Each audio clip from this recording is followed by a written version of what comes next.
Hi అండి. Welcome back to my channel. ఇప్పుడు video వచ్చేసి కూరగాయల బండి వచ్చిందండి ఇంటెదురుకి.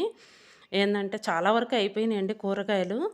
ఇవేందంటే వేరే బజార్‌లోకెళ్ళేసి వచ్చింది బండి. ఇంక చివరికొచ్చేసి లాస్ట్ బజార్ ఇదే అనమాట. అందుకని ఇంక లాస్ట్‌కొచ్చేసినాయి కూరగాయలు. అడుగున ఎక్కడో ఉన్నాయనమాట. ఇంకా ఏదో అవసరమైనయి బెండకాయలను, చిక్కుడుగాయలెయ్యో తీసుకున్నారు. చాలా వరకు అయిపోయినాయండి. అడుగున ఎక్కడో ఉన్నాయి. వచ్చేసి చామగడ్డలండి, ఆకుకూర. ఇక్కడ చూడండి ఒక ఆకుకూర నేను ఒకటి బయటికి తీస్తాను. అదేందంటే ఊర్ల సైడ్ ఏందంటే అది కలుపు మొక్కలని చెప్పేసి పీకేస్తారండి. అవి పడేస్తుంటారు. కానీ ఇటు సైడ్ ఏందంటే ఆకుకూర ఇది చాలా మంచిదండి. గంగవల్లి కూర అంటారు. చాలా మంచిది హెల్త్‌కి. చలువ అని కూడా అంటారు. పోషకాలు గూడా చాలా ఉంటాయి ఆకుకూరలు. ఈ ఇప్పుడొచ్చేసి ఏందంటే మేము పైకొచ్చామండి. పిల్లలు కైట్స్ ఎగరేసుకుంటామనంటే పైకొచ్చారు.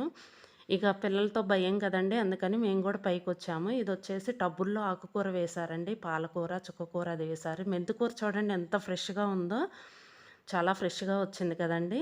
ఇదొచ్చేసి గంగవల్లి ఆకండి. ఇదిగో ఇక్కడ గూడా ఏశారు. చాలా మంచిదంటండి ఇది. చాలా పోషకాలుంటాయంట ఇది. మన హెల్త్‌కి గూడా చాలా మంచిదంట. ఈ చుట్టూ బిల్డింగ్స్ అండి ఇవి. ఇదండి వీడియో. ఈ వీడియో గనుక మీకు నచ్చితే లైక్ చేయండి, షేర్ చేయండి, సబ్స్క్రైబ్ చేయండి. Thank you.